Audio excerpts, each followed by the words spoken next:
महोदय, दूसरे शब्दों में आर्थिक, व्यापारिक, निवेश और तकनीकी कारणों से द्वितीय महायुद्ध के बाद और शीत युद्ध के दौरान एशिया के देशों में पुनः धुंधलापन पैदा हुआ।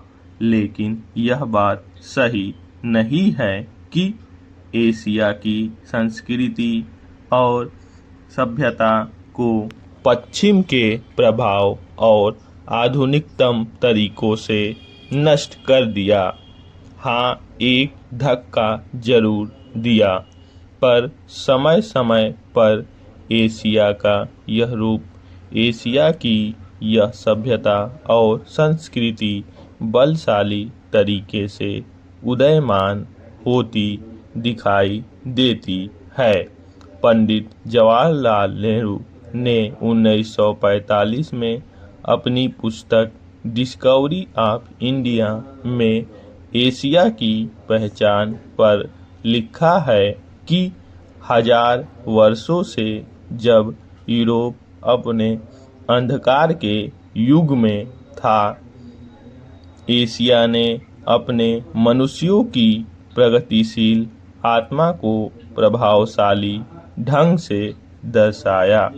उन्होंने यह विश्वास भी जताया कि एशिया की संस्कृति और सभ्यता यूरोप की संस्कृति और सभ्यता से अधिक प्राचीन है।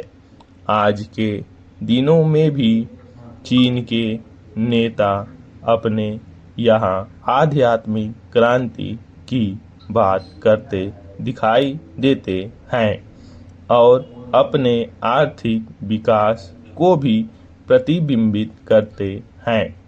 मलेशिया के प्रधानमंत्री भी बड़े गर्व के साथ मलेशिया के रास्ते की बात करते हैं और आधुनिकता और पारंपरिक संस्कृति के मिश्रण से मलेशिया का विकास करना चाहते हैं। भारत के प्रधानमंत्री भी मध्य मार्ग की बात करते हैं, जिसको वे भारत का पारंपरिक विचार कहा करते हैं। वियतनाम के यशस्वी नेता भी साम्यवादी विचारधारा को पारंपरिक सहिष्णुता के अनुसार ढालना चाहते थे। एशिया के इन सब नेताओं की समय समय पर की गई घोषणाओं का वर्तमान संदर्भों में पूरा अर्थ लिया जाना चाहिए, जो एशिया की पहचान को नए सिरे से बनाने में सहायक सिद्ध हो रहा है। यहाँ यह भी बताना उचित होगा कि हाल के वर्षों में एशियाई देश, विशेष रूप से पूर्वी एवं दक्षिणी पूर्वी एशिया के देश, एशिया के सुदृढ़ देशों के रूप में उभरे हैं और इन देशों के आर्थिक विकास की दर विश्व के किसी भी अन्य देश के आर्थिक विकास की दर से अधिक है तथा जिनके आने वाली शताब्दी में विश्व आर्थिक व्यवस्था के निर्माताओं के रूप में उभरने की आशा है।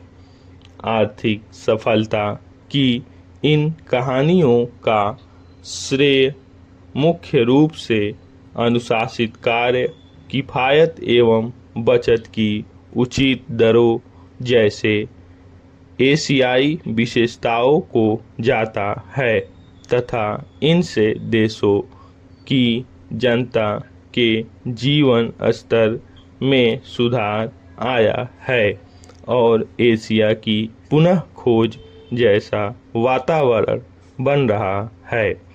एशिया के देशों में अब आपसी भाईचारे की भावना उभर रही है और इससे ये देश परस्पर निर्भर हो रहे हैं तथा शीत युद्ध के प्रभाव से मुक्त होते जा रहे हैं। हमारी सरकार ने अपने एशियाई पड़ोसियों के साथ बेहतर संबंध बनाने में पहल करके इस बदलते रुख के प्रति सकारात्मक रवैया अपनाया है। इन सब प्रश्नों का जवाब आज उपलब्ध नहीं है, लेकिन समय समय इन प्रश्नों में ही इसके उत्तर मिलेंगे। एशिया अपने इन प्रश्नों के उत्तर में एक नए एशिया को जन्म देगा और अपनी एक नई पहचान बनाएगा। यूरोप और अमेरिका के आधुनिक औद्योगिक विकास में फर्क नजर आता है।